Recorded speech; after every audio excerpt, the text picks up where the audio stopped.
कबीर का जन्म पारंपरिक रूप से सन 1398 में माना जाता है।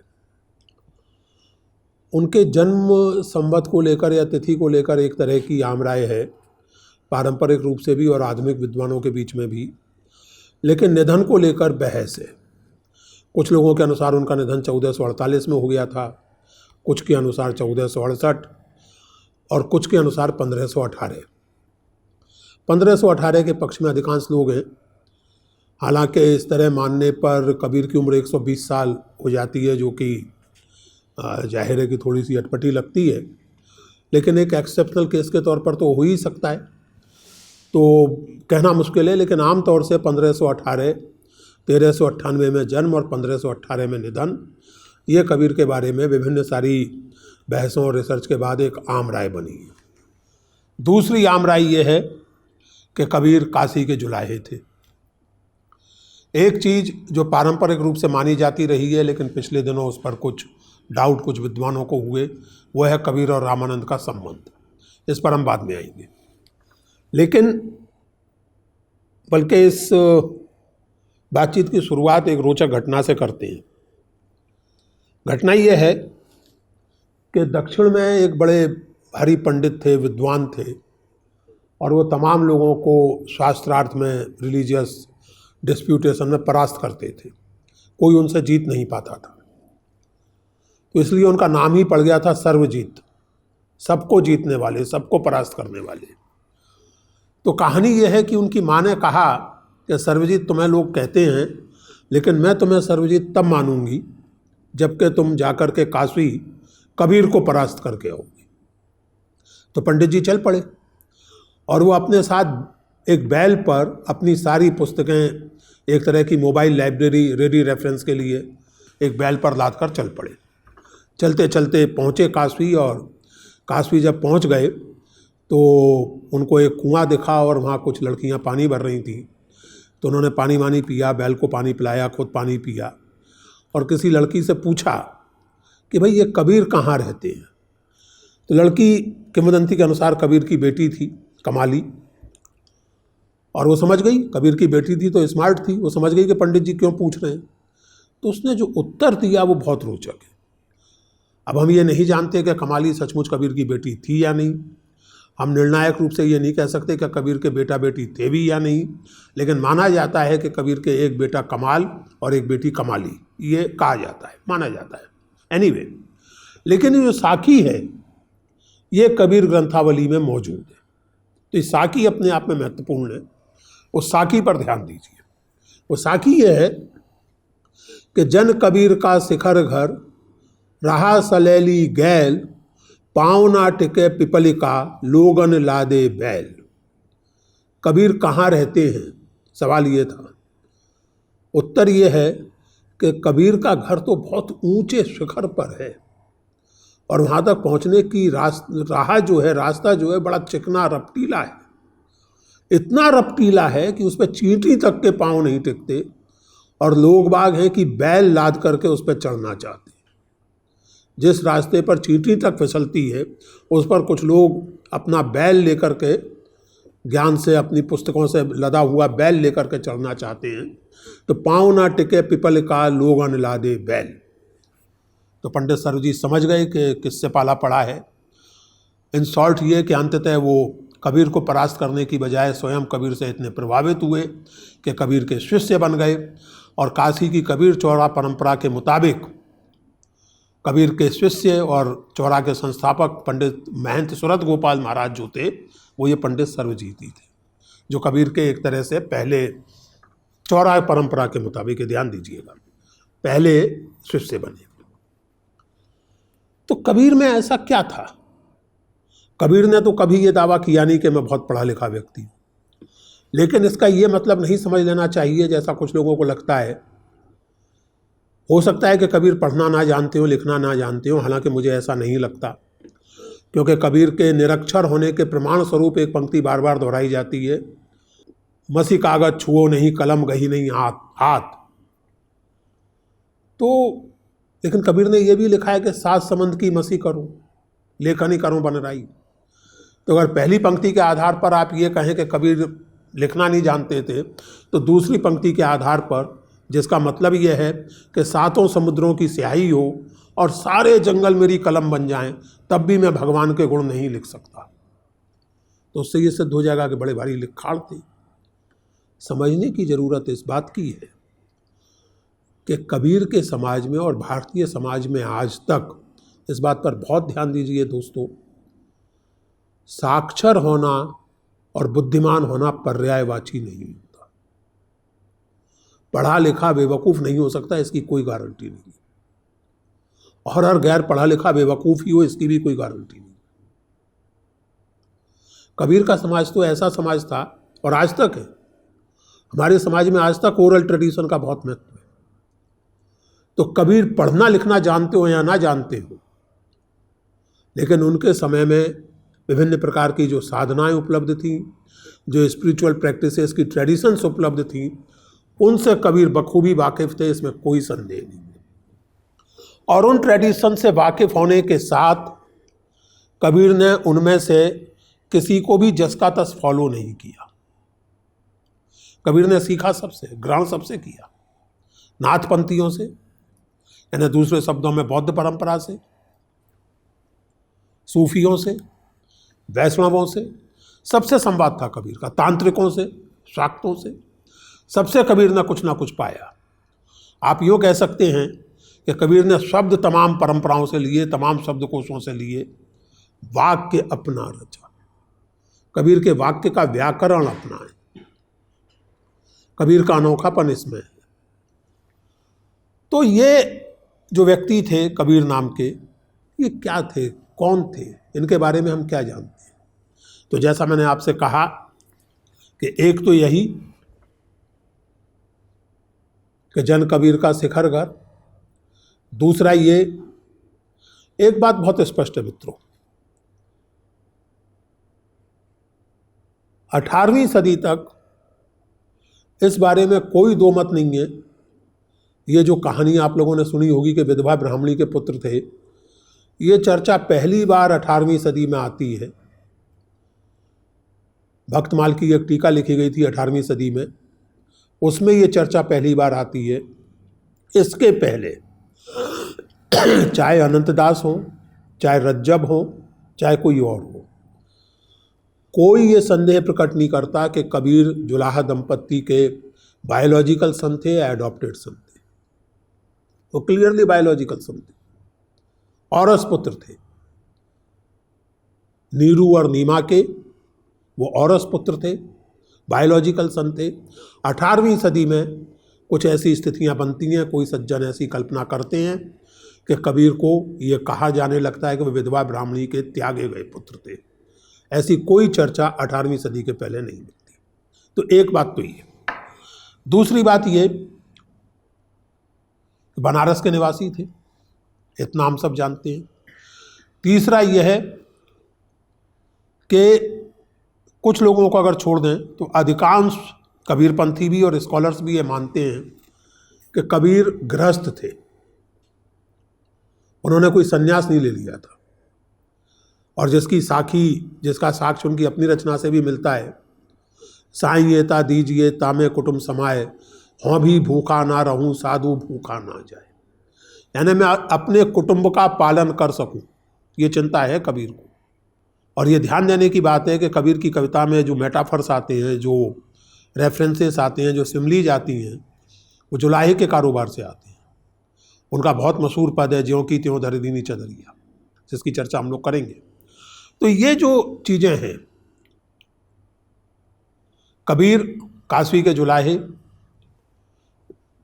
नीरू और नीमा के औरस पुत्र, और जो मैंने आपसे पहले कहा कि रामानंद के साथ उनका एक शिष्य संवादी का संबंध था। रामानंद वैष्णव आचार्य थे, लेकिन अलग तरह के वैष्णव आचार्य थे, अत्यंत उदार, अलग तरह के। और ये संबंध भी 1913 तक इस पर किसी ने संदेह नहीं उठाया। इस पर पहली बार संदेह किया गया 1913 में। इसके पहले आप कोई भी स्रोत देख लें, चाहे कबीरपंथी स्रोत देख लें, चाहे नाभादास को देख लें, और चाहे सूफी स्रोतों को देख लें, दारा सुको को देख लें। दारा सुको ने हसनातुल मारफीन में बाकायदा कबीर को रामानंद का शिष्य कहा है, बैरागी कहा है। इन सब चीज़ों की चर्चा मैंने अपनी पुस्तक कबीर ग्रंथावली का जो नया संस्करण है परिमार्जित, उसमें इन सब चीज़ों की चर्चा की है और अन्यत्र जगह भी की है। और जैसा मैंने आपसे कहा कि अनंतदास और सब जगह इस बात को मिलता है, इस सब जगह इस बात के प्रमाण मिलते हैं। कबीर को परसिक्यूट किया गया, इसका भी कुछ संकेत कबीर की अपनी रचना में और अनंतदास की परचई में मिलता है। अनंतदास की परचई में अनंतदास, ये बताना जरूरी है, अनंतदास एक अनोखे संत थे। रामानंदी परंपरा के थे, सखी संप्रदाय के थे, रसिक संप्रदाय के। और उन्होंने 1588 से शुरू करके 1600 तक कई संतों की परचइयाँ लिखी। नामदेव परचई, पीपा परचई, रैदास परचई और कबीर परचई। परचई का मतलब होता है परिचय, परिचय से बना ये शब्द। परिचय का स्त्रीलिंग कर दिया तो परिचय, कबीर परचई, कबीर का परिचय। लेकिन अगर आप अपने बचपन में सुनी हिंदी याद करें तो परचा का एक और अर्थ होता है, और परचा का वो अर्थ होता है चमत्कार, मिरेकल, कॉम्पिटेंस। कहावत है हिंदी में, देवी दिन काटे पंडा परचा मांगे। देवी बेचारी किसी तरह दिन काट रही है और पंडा कह रहा है कि परचा दो, चमत्कार करके दिखाओ। तो ये जो परचैयाँ हैं, इनमें भी आपको उस तरह की बायोग्राफी नहीं मिलेगी जैसी आप आज उम्मीद करेंगे। यानी अनंतदास आपको ये कहीं नहीं बताते कि कबीर का जन्म किस तारीख को हुआ या निधन किस तारीख को हुआ। वो कबीर की चमत्कारिक शक्तियों का परिचय देते हैं। लेकिन वो चमत्कारिक शक्तियाँ भी जो हैं वो कबीर की भक्ति के चमत्कार हैं। और ज़्यादातर कबीर खुद चमत्कार नहीं करते, कबीर के लिए भगवान चमत्कार करते हैं। ये ध्यान देने की बात है। कबीर खुद कोई करामात ज़्यादा नहीं दिखाते, लेकिन जैसे मान लीजिए कि उनको जंजीरों में बांध करके गंगा जी में फेंक दिया गया कि डूब जाएं, तो जंजीरें टूट जाती हैं और कबीरदास गंगा जी पर बैठे हुए नजर आते हैं। ये भगवान का चमत्कार है। हाथी उन्हें कुचलने के लिए भेजा जाता है, हाथी खुद उनको प्रणाम करके वापस चला जाता है। ये भगवान का चमत्कार है, ये कबीर के भक्ति के चमत्कार है। तो कबीर जिस तरह की बातें करते थे उसकी वजह से जाहिर है कि जो संगठित धर्म के लोग थे, जो समाज के सो कॉल्ड ओपिनियन मेकर्स और लीडर्स थे, विभिन्न सोशल आइडेंटिटीज के ठेकेदार और पैरोकार थे, उनको तकलीफ होती थी। तो जब सिकंदर, अनंतदास की परचई के मुताबिक, जब सिकंदर लोदी अपने किसी अभियान के तहत बनारस पहुंचा, बनारस के पास उसने पड़ाव डाला, तो जाकर के उससे शिकायत की गई। और ये ध्यान दीजिए, ये बहुत आयरनिकल टच है, ट्विस्ट है। अनंतदास बताते हैं कि ये बनारस के हिंदू और मुसलमानों का जो डेलीगेशन कबीर की शिकायत लेकर सिकंदर से मिलने गया, उसमें कबीर की माँ जो है वो लीड कर रही थी। कबीर की माँ उसमें शामिल थी। हम कल्पना कर सकते हैं कि वो शायद इसलिए शामिल रही होंगी कि वो खुद भी परेशान थी कि हमारा बेटा अमारक करता है, मुसलमान घर में पैदा होकर वैष्णवों की तरह बातें करता है, राम का नाम लेता है। तो चिड़ उन्होंने प्रकट की है। अनंतदास की परचई में भी और कबीर की खुद की रचना में भी वो चर्चा आती है। और कबीर की पंक्ति है, कबीरा संत नदी गयो बहेरे, ठाड़ी माए कड़ारे टेरे ले कोई लावे गहेरे। कबीर की माँ नदी किनारे खड़ी होकर रो रही है कि मेरा बेटा तो इस भक्ति की नदी में बह गया, कोई इसको खींच लाओ बाहर। और जगह भी मिलता है, तन्ना बुन्ना तजया कबीर, राम नाम लिख लिया शरीर। ये खुद कबीर की पंक्ति है। ये कबीर की माँ का जो दुख है, उनकी जो कंप्लेंट है, वो कबीर खुद दर्ज कर रहे हैं कि अपना काम छोड़ दिया, सारे देह पर, सारी जिस्म पर राम नाम लिखे घूमता है। तो बहरहाल जो भी हो वो गई। अब जो वहाँ शिकायत की गई है उस पर ध्यान दीजिए। मैं पढ़ता हूँ हिस्सा अनंतदास के शब्दों में। कहे सिकंदर क्या है भाई, गांव परगना लिया छिनाई, गांव परगना नहीं लिया, जुलाहे एक इमारत किया।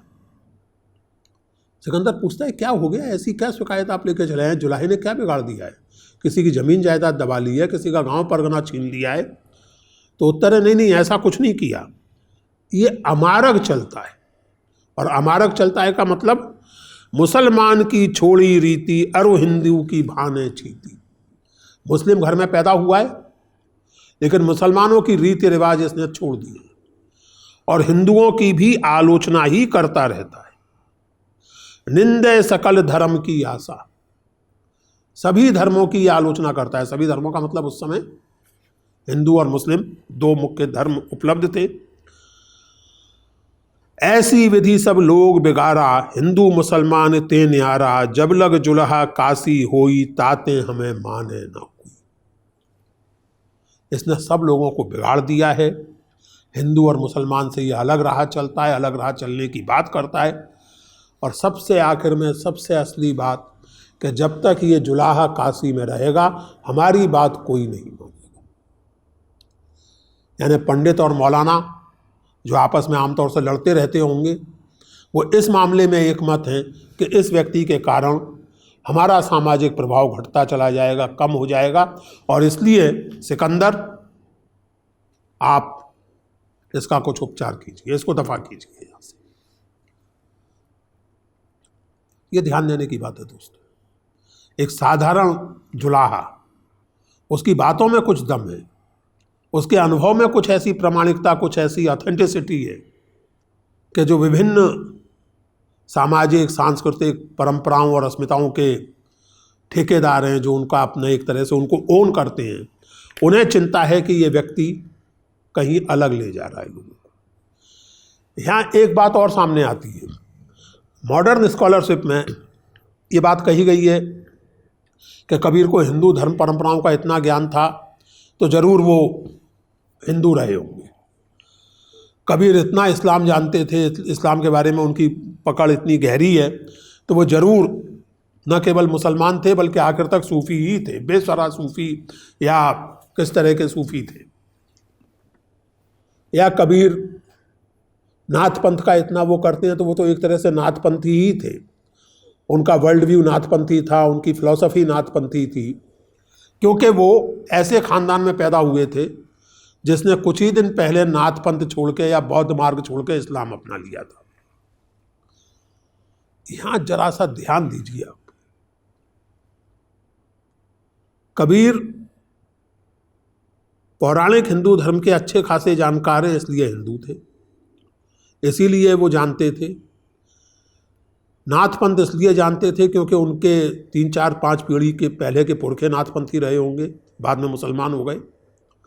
इस्लाम इसलिए जानते थे क्योंकि उनके माँ बाप मुसलमान थे। कहने का मतलब ये है कि कबीर जो कुछ जानते थे वो केवल वंश परंपरा से जानते थे। आप इस बात पर ध्यान दीजिए कि आज ऐसी बातें आप किसी के बारे में नहीं करते।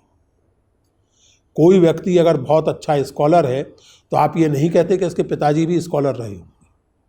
कोई अगर अफसर है तो ये नहीं कहा जाता कि चूंकि इसकी माताजी अफसर हैं इसलिए ये अफसर बन गया है। आज की तारीख में आप एक व्यक्ति का, उसका इंडिविजुअल का कंट्रीब्यूशन, उसकी इंडिविजुअलिटी को स्वीकार करते हैं। कबीर के ज़माने में आप ये मानने को तैयार नहीं है कि इंडिविजुअलिटी नाम की कोई चीज़ होती थी, क्योंकि आपकी समझ ये बन चुकी है कि उस समय का जो हिंदुस्तान था वो केवल ट्रेडिशंस और कास्ट और कम्युनिटी आइडेंटिटीज पर चलता था। इंडिविजुअलिटी का, इंडिविजुअल चॉइस का कोई स्कोप था ही नहीं। आगे चल के हम देखेंगे, मैं इस बारे में बात करूंगा विस्तार से कि ये कितनी गलत धारणा है और किस तरह कॉलोनियल एपिस्टेमोलॉजी ने, औपनिवेशिक ज्ञान कांड ने इस धारणा की रचना की है। भारतीय समाज में जाति भी थी, जाति प्रथा से होने वाला उत्पीड़न भी था, सांप्रदायिक तनाव भी था। ये मानना बेकार है कि सब मिलकर रहते थे। अगर ऐसा ही होता तो कबीर को ये कहने की ज़रूरत नहीं पड़ती कि हिंदू कहे राम हमारा, तुरक कहे रहमाना, आपस में दो लड़त मरते मरम ना काबू जाना। ये कहना पड़ रहा है इसी से जाहिर है कि लड़ रहे। तो ऐसा कोई हंकी डोरी समाज नहीं था, लेकिन ये सब था तो इसका प्रतिवाद भी था। और ये प्रतिवाद करने वाले कबीर अकेले नहीं थे। कबीर की बातों से प्रभावित होने वाले लोग थे, वरना ये कहने की जरूरत नहीं पड़ती कि जब लग जुल्हा काशी हुई तब लग हमें माने ना कोई। प्रभावित होते थे लोग कबीर से। तो बहरहाल सिकंदर ने कबीर को बुलाया, कबीर को तलब किया। कबीर ने जो जवाब दिए उनसे जाहिर है कि सिकंदर संतुष्ट नहीं हुआ और लोग संतुष्ट नहीं हुए, और सिकंदर के आदेश पर कबीर को मारने के प्रयत्न किए गए। कबीर की अपनी रचना में उसके संकेत मिलते हैं, जैसा मैंने आपसे कहा कि गंगा जी में डुबोया गया, जलाने की कोशिश की गई, हाथी से कुचलवाने की कोशिश की गई, लेकिन वो सब विफल रहा और नतीजा ये निकला कि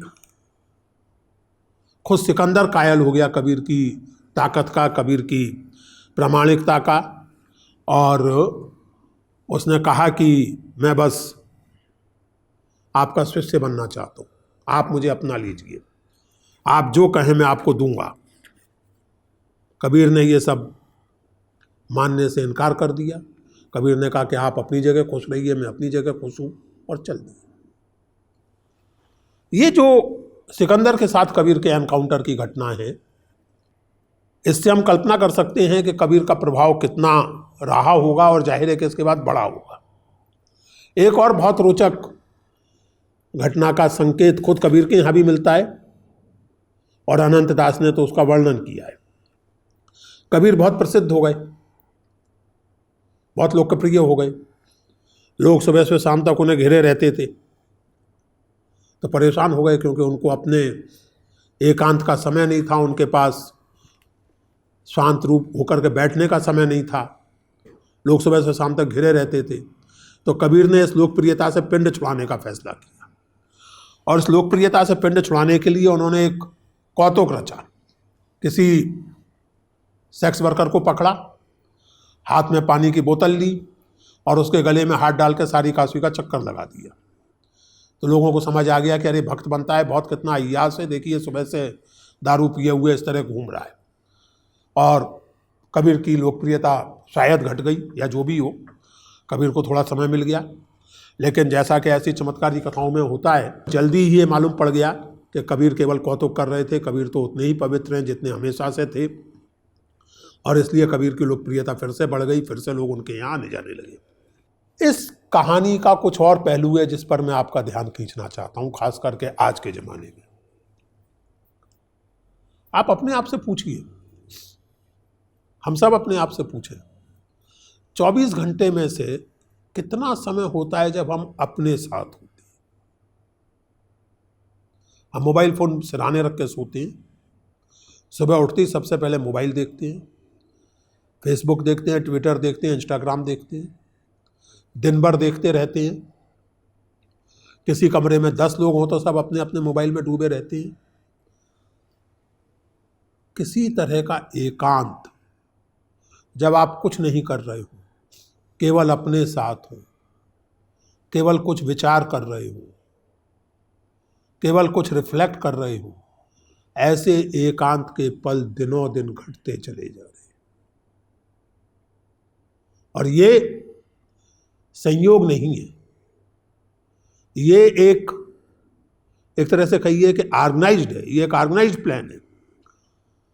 एक उपन्यास आया था अमेरिकन लेखक डेव ईगर का, द सर्कल, कोई 10 बरस पहले, उस पर फिल्म भी बन चुकी है। उसमें जो वो मल्टीनेशनल जायंट है, उसमें सभी कर्मचारियों को ट्रांसपेरेंसी सिखाई जाती है। आपकी हर चीज ट्रांसपेरेंट होनी चाहिए, सिवाय उन मोमेंट्स के जब आप वॉशरूम में हो। हर चीज, हर मोमेंट आपका ट्रांसपेरेंट होना चाहिए सबके सामने। तो आपको ऐसी डिवाइस आपको लगा दी गई है कि आप कहीं भी जाएंगे तो देखा जा सकेगा कि आप क्या कर रहे हैं। और उस ऑर्गेनाइजेशन का मोटो है प्राइवेसी इज थेफ्ट। कोई प्राइवेट मोमेंट आपका नहीं होना चाहिए। आप देख रहे हैं कि इस समय बातें शुरू हो गई हैं, 14 घंटे काम होना चाहिए। 24 में से 14 घंटे आप काम कीजिए दफ्तर में, और इस चीज के तहत काम कीजिए कि प्राइवेसी इज थेफ्ट। बाकी 4-5 घंटे सोइए, बाकी समय दफ्तर आने जाने में दीजिए। आपके पास अपना कहने के लिए जितना कम वक्त बच सके उतना अच्छा है, तभी आप मस्वीन बनेंगे। कबीर की ये कहानी, कबीर के जीवन की ये किंवदंती कि एकांत के लिए लोकप्रियता से भी पिंड छुड़ाना चाहिए, यह हमें याद दिलाती है कि मोमेंट्स ऑफ रिफ्लेक्शन, एकांत के पल कबीर के समय में जितने जरूरी थे और उन्हें हासिल करना जितना मुश्किल था, उससे कहीं ज्यादा मुश्किल वो आज है।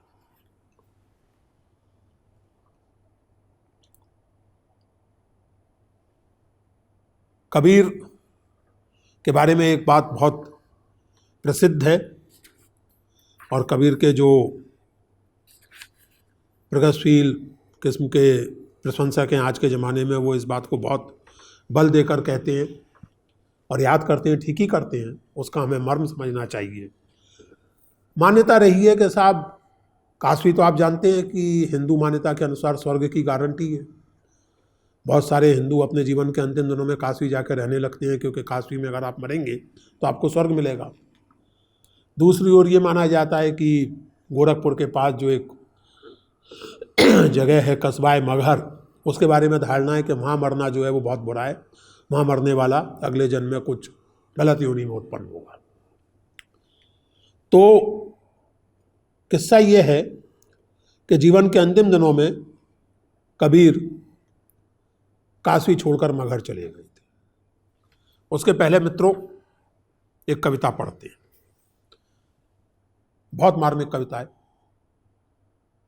कबीर बुढ़ापे को आता देख रहे हैं, देह को कमजोर होता देख रहे हैं और कह रहे हैं, रैन गई मत दिन भी जाई, भंवर गए बग बैठे आई, काचे करवे रहे ना पानी, हंस चलिया काया कुमलानी, काग उड़ावत भुजा पिरानी, कहे कबीर मेरी कथा सिरानी।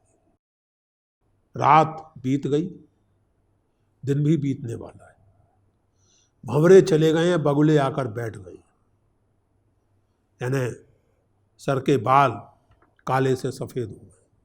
भंवरों की तरह जो बाल काले थे वो बगुलों की तरह सफ़ेद हो गए। देह अब कच्चे बर्तन जैसी हो गई है, जिसमें पानी अब टिकने वाला नहीं है। हंस चलने को तैयार है, हंस कहते हैं जीव को, लाइफ फोर्स को। हंस बस अब जाने को तैयार है, काया मुरझा रही है, कुमला रही है। कौवे उड़ाते उड़ाते, कल्पना कीजिए जो खेतों में लोग खड़े होकर पक्षी उड़ाते हैं, कौवे उड़ाते हैं कि फसल ना खराब करें। कौवे उड़ाते उड़ाते मेरी भुजाएं दुखने लगी हैं, कहे कबीर मेरी कथा सिरानी, काग उड़ावत भुजा पिरानी, कहे कबीर मेरी कथा सिरानी। अब जीवन का अंत आ गया। वो मगर चले गए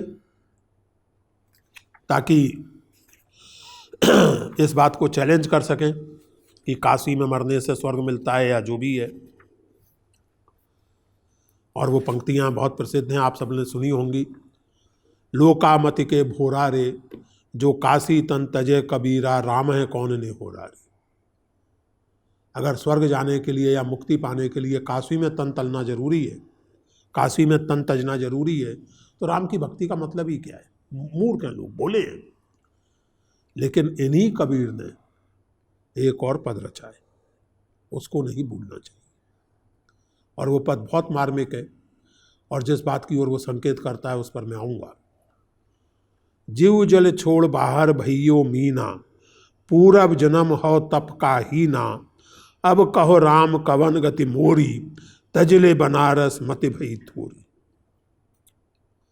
जिस तरह जल से बाहर निकलकर मछली छटपटाती है, उस तरह मैं पूर्व जन्म का तप का हीन मैं छटपटा रहा हूं।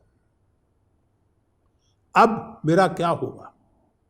मैंने बनारस छोड़ दिया, मैं बनारस छोड़ कर चला आया, सारे जीवन में बनारस में रहा, लेकिन मैंने बनारस छोड़ दिया और मगहर आ गया। काशी मगहर सम विचारी, ओछी भक्ति कैसे उतरे पारी। मेरी भक्ति का ओछापन था कि मैंने काशी छोड़ दी और मैं घर आ गया।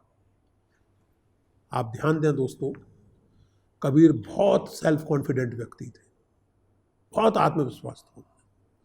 इतने सेल्फ कॉन्फिडेंट थे कि बहुत सारे लोगों ने कहा है, लिखा है कि एरोगेंट थे, आक्रामक थे, बहुत ज़्यादा अभिमानी थे। यहाँ वो व्यक्ति, और मेरी समझ से जहाँ तक मुझे याद पड़ता है, अकेली जगह है जहाँ कबीर अपनी भक्ति को ओछी कह रहे हैं।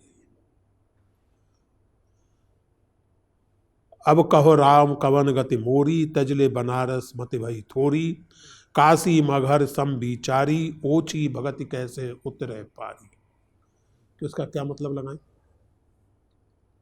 क्या कबीर इस बात से कन्विंस हो गए थे कि काशी पुण्य की गारंटी है?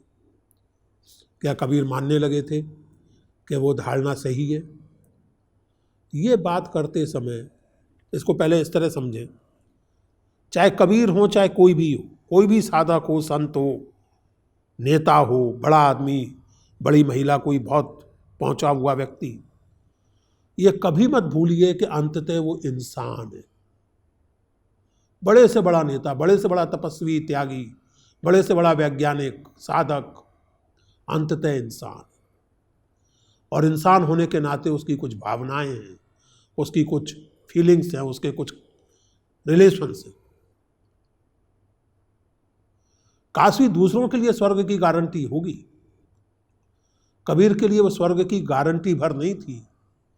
काशी कबीर का अपना नगर था, काशी कबीर का बचपन था, काशी कबीर की दोस्तियों और दुश्मनियों, अदावतों और मोहब्बतों का शहर था। आप कभी कल्पना कीजिएगा, जब जीवन का अंत समय होता है तो सबसे ज्यादा जो याद आता है वो अपना गांव, अपना घर। एक टोटलिटी में कोई एक व्यक्ति नहीं याद आता, कोई एक घटना नहीं याद आती, वो टोटलिटी याद आती है। वो मोहल्ले, वो इलाके, वो खेत खलियान या मकान, दुकान, जो भी है। इस पद को आप पढ़ें तो आप देखेंगे कि यहाँ कबीर काशी की गारंटी वाली भूमिका को नहीं, बल्कि काशी उनके अपने जन्म की, अपने बचपन की नगरी है, इसको रेखांकित कर रहे हैं।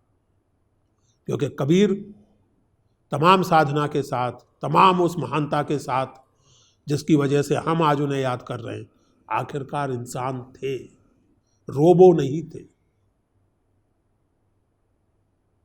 उन्हें इंसान की तरह देखने की जरूरत है। बीजक में एक अद्भुत प्रसंग आता है और ऐसा लगता है कि कबीर को कुछ एहसास हो गया था। मैं मानता हूं कि ये किंवदंती सबने सुनी है, कम से कम उत्तर भारत में सबने सुनी है, कि जब कबीर का निधन हो गया तो उनके फॉलोअर्स में, उनके एडमायरर्स में झगड़ा हो गया। हिंदू कहने लगे कि हम इनको दाह संस्कार करेंगे, क्योंकि जो भी हो आखिरकार वैष्णव भक्त थे, रामानंद के शिष्य थे, या जो भी है, इनका तो दाह संस्कार होगा। मुसलमान कहने लगे कि इनको हम दफन करेंगे, क्योंकि एक तो ये मुस्लिम घर में पैदा हुए थे, दूसरे सूफी थे, भक्त वगैरह ठीक है, लेकिन आखिरकार थे तो मुसलमान, तो हम इनको दफन करेंगे। तो हिंदू और मुसलमान दोनों झगड़ने लगे। फिर ये हुआ कि कबीर ने कहा कि चलो अभी कुछ मत करो, हम जाके कोठरी में लेटते हैं, थोड़ी देर बाद कोठरी खोलना, उसके बाद जो सूझे सो करना। तो जाके लेट गए, कोठरी खोली गई, दरवाज़ा थोड़ी देर बाद खोला गया तो देखा कि वहाँ केवल फूल बचे हैं, देह कबीर की जा चुकी है, गायब हो चुकी है।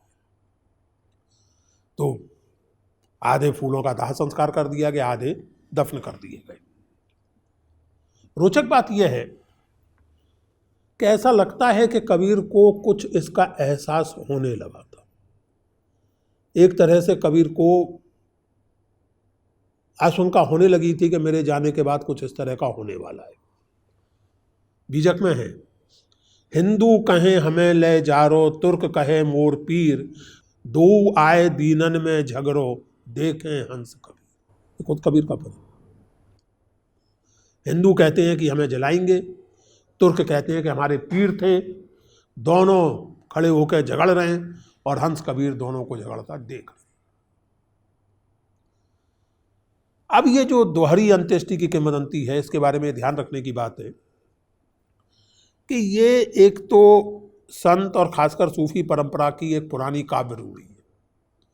अगर आप तस्करे देखें और खास करके मिसाल के तौर पर आधुनिक उसमें देखें, रिजवी की किताब देखें, तो उसमें कई सूफियों के बारे में इस तरह के संकेत मिलते हैं कि मुस्लिम ढंग से भी अंत्येष्टि की गई, ईसाई ढंग से भी की गई, मुस्लिम ढंग से भी की गई, यहूदी ढंग से भी की गई, यानी अरब और ईरान के सूफियों के बारे में।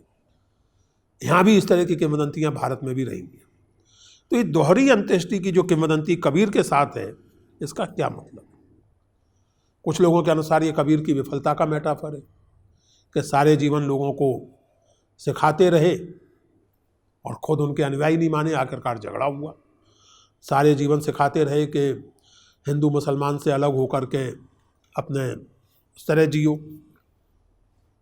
कुछ लोगों के अनुसार ये उनकी सफलता का वो है कि भाई आखिरकार समझौता हो गया। मैं इसमें दो बातें कहता हूँ और इनको आप आगे और विस्तार से पढ़ना समझना चाहें तो मैं फिर से कहूँ कि मेरी दोनों किताबें देख सकते हैं, तीनों किताबें। ये किंवदंती एक बात तो ये हमें बताती है कि कबीर को ये कहना कि वो अपने समय में कोई हाशिए की आवाज़ थे या उनकी कोई परवाह नहीं करता था, ये बिल्कुल गलत है। क्योंकि जो हाशिए की आवाज़ हो, जिसकी कोई परवाह नहीं करता हो, उसकी मृतदेह को लेकर झगड़ा कोई नहीं करेगा। जिस व्यक्ति की मृतदेह को लेकर झगड़ा होने लगे कि उसका दफन होगा या दाह होगा, वो हाशिए की आवाज़ तो नहीं हो सकती। ये बात तो साफ जाएगी। दूसरी बात ये कि अगर आप मान लीजिए कि एक किसी नए ढंग से अंत्येष्टि हो जाती, दफन नहीं होता और दाह नहीं होता, किसी नए ढंग से अंत्येष्टि हो जाती। अगर नए ढंग से अंत्येष्टि होती तो एक नया धर्म भी चल जाता। इस बात को जरा समझिए, क्योंकि आपकी मान्यताएं जो भी हों, आपके विचार जो भी हों, आम तौर से अगर आप बाकायदा पहले से वसीयत करके ना जाएं तो आप कितने भी नास्तिक क्यों ना हो, कितने भी क्रांतिकारी क्यों ना हो, अगर हिंदू घर में आप जन्मे हैं तो आपका अंतिम संस्कार हिंदू रीति से होगा, मुस्लिम घर में जन्मे हैं तो मुस्लिम रीति से होगा, ईसाई घर में जन्मे हैं तो ईसाई रीति से होगा। यानी आपका जो अंतिम संस्कार है वो उस पर्टिकुलर धार्मिक परंपरा के साथ आपके जुड़े होने का फाइनल रेखांकन है, पुरजोर रेखांकन। अलग तरह की अंत्येष्टि एक नई धार्मिक परंपरा, एक नए धर्म की शुरुआत होती, नए धर्म का श्री गणेश। मेरी मान्यता यह है, मेरी रीडिंग यह है कि कबीर हिंदू धर्म और इस्लाम की आलोचना करते हुए नया धर्म चलाने के फेर में नहीं थे। वो धर्म का विकल्प खोज रहे थे, हिंदू धर्म और इस्लाम का नहीं, धर्म मात्र का, संगठित धर्म मात्र का विकल्प। कबीर इंट्यूटिवली ये जान रहे थे कि इंसान के अस्तित्व में, उसके एग्जिस्टेंस में ऐसा कुछ है, उसकी एक स्पिरिचुअल एंग्विश है, एक स्पिरिचुअल एंग्स्ट है, एक खोज है जिसको कहीं ना कहीं उसे रिलेट करना है। और वो रिलेट करने का काम धार्मिक परंपराओं के जरिए होता है, जिसमें अपने समय की उपलब्ध धार्मिक परंपराओं से कबीर असंतुष्ट है। इस असंतोष का ये मतलब नहीं है कि वो खुद एक नया धर्म चलाने के लिए प्रस्तुत है। और इसीलिए ये दोहरी अंत्येष्टि असल में इस बात का संकेत देती है कि महत्वपूर्ण ये नहीं है कि आपकी अंत्येष्टि हिंदू की तरह होती है या मुसलमान की तरह होती है। महत्वपूर्ण ये है कि आपने जीवन एक विवेक संपन्न, एक प्रेम पूर्ण, एक न्याय संगत बुद्धि वाले मनुष्य की तरह जिया या नहीं जिया, महत्वपूर्ण है। और अगर इस तरह का जीवन जिया तो शायद आपको ये कहने का अधिकार हो कि जब आप जगत में आए तो आप खुद रोए और जगत हंसा। ऐसी करनी कर चलो, कबीर की पंक्ति है, ऐसी करनी कर चलो कि आप हंसे जग रोए। आप जगत से जाएं तो आपकी जिंदगी को याद करके जगत रोए, आप संतोष के साथ जाएं। कबीर एक निहायत ही साधारण, एक अर्थ में साधारण पृष्ठभूमि के व्यक्ति, किसी बड़े खानदान में नहीं पैदा हुए, कोई बड़ी डिग्री हासिल नहीं की, कोई बड़े भारी पंडित नहीं थे, किसी राजा के आश्रित नहीं थे, किसी के राज दरबार में नहीं थे, लेकिन उनका प्रभाव जितना व्यापक है दोनों परंपराओं पर, दोनों परंपराओं के बाहर, दुनिया भर में, उसे देखते हुए ये कहा जा सकता है कि कबीर को ये कहने का अधिकार था, निस्संदेह अधिकार था, कि कबीरा जब जग में आए, जग हंसा आप रोए, ऐसी करनी कर चलो कि आप हंसे जग रोए।